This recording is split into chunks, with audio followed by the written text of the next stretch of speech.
Welcome to news burner. आज के time पे इंटरनेट यूज़ करना जितना आसान हो गया है, इंटरनेट का एक्सेस करना जितना आसान हो गया है, क्या आपको पता है कि आप उसकी कितनी बड़ी रकम चुका रहे हैं? हो सकता है कि आप मेरी बातों का मतलब उस रिचार्ज की वैल्यू से कर रहे हैं जिससे आप इंटरनेट खरीदते हैं, इंटरनेट खरीदने के लिए जो पैसा देते हैं। लेकिन मैं उस कीमत की बात बिल्कुल भी नहीं कर रहा हूँ। आज जो बात मैं करने जा रहा हूँ वो बहुत सीरियस है, इसलिए मैं कह रहा हूँ कि अगर इस लॉकडाउन में आपके पास टाइम हो, अगर आप टाइम निकाल सकते हो तो ही ये वीडियो देखना, नहीं तो कोई बात नहीं, आप ये वीडियो स्किप कर सकते हैं। लेकिन अगर आपको एक इन्फॉर्मेशन चाहिए अपने लिए, अपने घर परिवार के लिए और अपने बच्चों को आने वाले टाइम पे सुरक्षित रखना हो तो आप ये वीडियो ज़रूर देखिएगा। टॉपिक शुरू करने से पहले एक बात मैं आपको कहना चाहता हूँ कि इस वीडियो को लाइक, कमेंट और शेयर बिल्कुल करना, और चैनल पर नए आए हो तो सब्सक्राइब ज़रूर करना, क्योंकि आने वाले वीडियो की नोटिफिकेशन आपको मिल जाएगी। और इसके साथ में जो टॉपिक मैं शुरू करने वाला हूँ वो कुछ हिस्सों में चलने वाला है, तो आपको पता चलता रहेगा कि कौन सा वीडियो कब आने वाला है। चलिए अब बात करते हैं आज के टॉपिक के बारे में। तो जैसा कि मैंने कहा है कि इंटरनेट की कीमत आपको कितनी बड़ी चुकाना पड़ती है, उससे मेरा मतलब था साइबर क्राइम से। अब ये साइबर क्राइम होता क्या है? हमारी दुनिया में जिस तरह के क्राइम होते हैं, जैसे कि चोरी, मर्डर, डाका डालना, ब्लैकमेल करना और ऐसे ही जितने भी क्राइम होते हैं उसको हम नॉर्मल क्राइम कहते हैं, और जो क्राइम करता है उसे हम क्रिमिनल कहते हैं। वैसे ही इंटरनेट की दुनिया में जिस तरह के क्राइम होते हैं उसे हम साइबर क्राइम कहते हैं, और जो उस तरह के क्राइम करता है उसे हम साइबर क्रिमिनल कहते हैं। अब ये क्राइम क्या होते हैं मैं आपको आगे बताऊंगा, लेकिन उसके पहले मैं कुछ साइबर क्राइम्स की घटनाओं के बारे में आपको बताना चाहता हूं। जैसे कि आपको पता होगा, अभी कुछ महीने पहले ही एक न्यूज़ आपने सुनी होगी कि जो वीडियो कॉलिंग ऐप है जूम नाम का, जिससे हम अपनी फैमिली, ऑफिस या स्कूल में जो बच्चे ऑनलाइन पढ़ते थे वो सब जो वीडियो कॉलिंग करते थे, उनमें से बहुत सारे यूजर्स का डेटा चोरी हो गया था और डार्क वेब पर वह अवेलेबल था और वहां पर वो डेटा बिक रहा था। इसके अलावा भी 22 मई 2020 को साइबर नाम की एक कंपनी, जिसका काम खासकर साइबर क्राइम्स पर और साइबर क्रिमिनल्स पर नज़र रखना है, उसने एक दावा किया कि इंडिया में जॉब सर्च करने वाली कंपनी, मतलब मैं वही कंपनी की बात कर रहा हूँ जिसमें बहुत सारे बेरोजगार लोग अपने जॉब के बारे में सर्च करते हैं, तो उस कंपनी में से 2.9 करोड़ यानी कि 29 मिलियन यूजर्स का डेटा चोरी हो गया है और उसको डार्क वेब पर फ्री में अवेलेबल करवा दिया गया है, यानी फ्री में लोगों को खुलेआम बेच रहे हैं। इसके अलावा भी ऑनलाइन एजुकेशन प्रोवाइड करवाने वाली सबसे बड़ी इंडिया की कंपनी अनअकैडमी के 22 मिलियन यूजर्स का डेटा लीक हुआ था और इसे भी मात्र $2000 में डार्क वेब पर बेचा गया। अब फेसबुक को तो आप सभी जानते होंगे, जो अपनी सिक्योरिटी सिस्टम की काफ़ी बड़ी बड़ी बातें करता है और उसके पास काफ़ी यूजर्स का डेटा भी है। अभी रिसेंट की रिपोर्ट के हिसाब से 26.7 करोड़ लोगों का डेटा फेसबुक से चोरी किया गया, यानी फेसबुक से लीक हुआ और उसे डार्क वेब पर मात्र 41,000 रुपये में बेच दिया गया। अब आप बताइए, आप इसमें से कौन सा प्लेटफॉर्म यूज़ नहीं करते हैं? और चलिए छोड़िए, इनमें से कोई सा भी प्लेटफॉर्म यूज़ नहीं करते होंगे, लेकिन आपके स्मार्टफोन में जाके देखिए कि आपके फ़ोन में कितनी सारी एप्लीकेशन है या आपने अभी तक कितनी सारी वेबसाइट्स का यूज़ किया है। अब आप बिल्कुल बोल सकते हैं कि आपको इससे क्या करना कि किसी का डेटा चोरी हो रहा है या नहीं हो रहा है। सबसे पहली बात मैं बता दूं कि डेटा में क्या क्या चीज़ें चोरी हो रही है। अगर मैं बात करूं अनअकैडमी के ऐप की, तो उसमें मैक्सिमम स्टूडेंट्स और टीचर है, तो वहां से नाम, नंबर, पता, ईमेल एड्रेस, इसके साथ में जीपीएस वो ट्रैक करते हैं, तो जहां से आप पढ़ रहे हैं या पढ़ा रहे हैं वहां का एड्रेस, उसके साथ में आपकी क्वालिफिकेशन क्या है, आपकी फ़ोटो से लेके आप जो भी डिटेल भरते हैं वो सब लीक हो चुकी है। अब बात करता हूं मैं फेसबुक की। तो फेसबुक में आप क्या क्या डालते हैं? नाम, नंबर, आपकी प्रोफाइल फ़ोटो, आपका ईमेल एड्रेस, आपके फेसबुक की आईडी, और कहीं कहीं पर अब तो पता चल रहा है कि शायद पासवर्ड भी चोरी हुए हैं।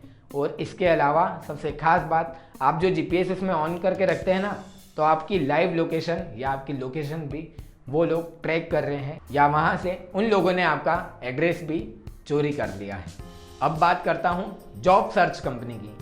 तो जॉब सर्च कंपनी में मैक्सिमम उन लोगों का डेटा गया है जो लोग जॉब्स के लिए ऑनलाइन अप्लाई करते थे, ऑनलाइन आवेदन करते थे। अब कोई इंसान जॉब्स के लिए क्या देगा?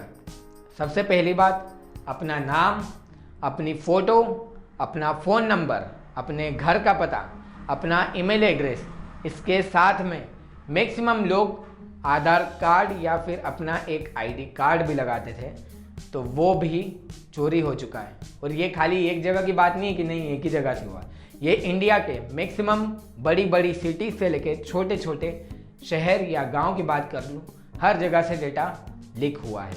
अब एक प्रश्न आता है कि ये डेटा चोरी होने से मेरे ऊपर क्या फ़र्क पड़ेगा? मान लो मेरा डेटा चोरी भी हो गया तो मुझे क्या फ़र्क पड़ेगा? तो अब मैं बताता हूँ कि आपको क्या फ़र्क पड़ने वाला है। सबसे पहली बात कि वो आपके डेटा का मिसयूज़ कर सकते हैं। अब भैया मिसयूज़ कैसे करेंगे वो भी आपको मैं बता देता हूँ। अब देखो, आपकी आईडी तो उनके पास है, तो वैसी की वैसी डुप्लीकेट आईडी बनाकर वह उससे एक क्रिमिनल एक्टिविटी कर सकते हैं। वो कुछ घोटाला कर सकते हैं, आपका नाम फंसा देंगे, कुछ जासूसी कर सकते हैं, उसमें भी आपका नाम फंसा देंगे, या फिर आपकी प्रोफाइल से ही कोई सी भी क्रिमिनल एक्टिविटी कर देंगे। और फंसेगा कौन? आप। दूसरी बात, आपकी प्राइवेसी भी पब्लिक हो सकती है। अब भैया आपने अगर अपना एक्सेस इंटरनेट पे दिया है, इंटरनेट पे सारी चीज़ें अवेलेबल दे दी है, तो आपकी प्राइवेसी भी होगी। और प्राइवेसी अगर पब्लिक हो गई तो उसका सबसे बड़ा नुकसान आपको ही होना है। तीसरी बात, ब्लैकमेलिंग। कैसे? अब आपका डेटा तो उनके पास में है, अब अगर चाहे तो वो पब्लिक कर सकते हैं, नहीं चाहे तो मिसयूज़ कर सकते हैं। और अगर ये भी नहीं करना हो तो आपको डरा कर, आपको धमका कर, आपको ब्लैकमेल करके वो अपना मनचाहा काम आपसे करवा सकते हैं, या आपसे इस मामले में बचने के लिए या इस मामले से बचने के लिए आपसे कुछ पैसे भी मांग सकते हैं। तो अगर आपका डेटा भी चोरी हुआ है तो आप ब्लैकमेल होने के लिए भी तैयार रहिएगा। चौथी बात जो सबसे सीरियस है और हमें वो बहुत हल्की भी लगती है। अब आपको पता होगा, आप में से कई लोगों के पास, मतलब कि अगर आप जितने भी वीडियो देख रहे हैं उसमें से 90% लोगों के पास एसएमएस आते हैं। और वो एसएमएस किस तरह के आते हैं? पहली बात, अगर आप स्टूडेंट हैं, आपने कहीं पर लॉगिन करके रखा है, तो आपको स्टूडेंट से रिलेटेड स्पेशल पैकेज के ऑफर्स आ जाएंगे। अगर आपने किसी जॉब के लिए सर्च किया हुआ था तो जॉब से रिलेटेड ऐसी जॉब जो आपने अभी तक ज़िंदगी में सोची नहीं होगी, वैसी जॉब के लिए आपको स्पेशल ऑफर आते हैं। अगर आपने फेसबुक या कहीं पे भी इंफॉर्मेशन दी हो तो कहीं ना कहीं आपके इंटरेस्ट के हिसाब से आपको मैसेज आते हैं। और अगर आपने वो लिंक पर क्लिक कर लिया, जो उस मैसेज में लिंक थी उस पर क्लिक कर लिया, तो समझ लीजिए आपको पता भी नहीं चलेगा और आपके फ़ोन का पूरा डेटा वो लोग उड़ा ले जाएंगे। तो इससे मैं बस ये बताना चाहता हूँ कि एसएमएस या फिर जो भी स्पेशल ऑफ़र आते हैं, चाहे वो किसी भी उसमें आए, किसी भी रूप में आए, मेल में आए, एसएमएस में आए, उस लिंक पर क्लिक मत कीजिएगा। और ये भी एक पार्ट है साइबर क्राइम का। अब जो क्राइम हो सकता है उसकी पॉसिबिलिटी बहुत कम है, लेकिन ऐसा हुआ है। कैसा हुआ है? या तो आपके जो नंबर है उस पर कॉल आएंगे, या तो आपका घर का एड्रेस जो इसमें प्रोवाइड किया हुआ है, जो लीक हो चुका है, उस पर कोई ना कोई सा एक पार्सल आ सकता है, पोस्ट आ सकता है। अब वो पार्सल में क्या निकलेगा क्या नहीं निकलेगा ये कोई भी नहीं बता सकता। अब मैं बात करता हूँ नंबर की। तो आपने देखा होगा कि मैक्सिमम जो टेररिस्ट रहते हैं, आतंकवादी रहते हैं, वो अगर किसी हमले को करना चाहते हैं या उसके बारे में सचेत करना चाहते हैं या गवर्नमेंट को डराना चाहते हैं, तो वो उस देश के किसी भी एक रैंडम आदमी को कॉल करते हैं और उसको अपने प्लान के बारे में बताते हैं और देश में सतर्क होने के लिए उन्हें कहते हैं। अब बहुत सारे लोग ये हल्के में ले लेते हैं, लेकिन जो सीरियस होते हैं वो ये बात गवर्नमेंट को भी बताते हैं। अब मैं बात करने वाला हूँ कि उनको ये कैसे पता चलता है। वो ऐसे ही पता चलता है, आपका नंबर लीक हो गया है और आपको कहीं से भी कुछ भी कॉल आ सकता है और आपको डरा धमका सकते हैं या आपके नंबर का भी गलत इस्तेमाल कर सकते हैं। चलिए ये तो होगी वो पॉसिबिलिटीज़ जिसके बारे में मैंने आपको बताया, या फिर आपको भी ये पता था। बहुत सी ऐसी पॉसिबिलिटीज़ है जिसके बारे में मुझे भी नहीं पता है या फिर किसी को भी नहीं पता है, वो साइबर क्राइम होने के बाद ही पता चलता है।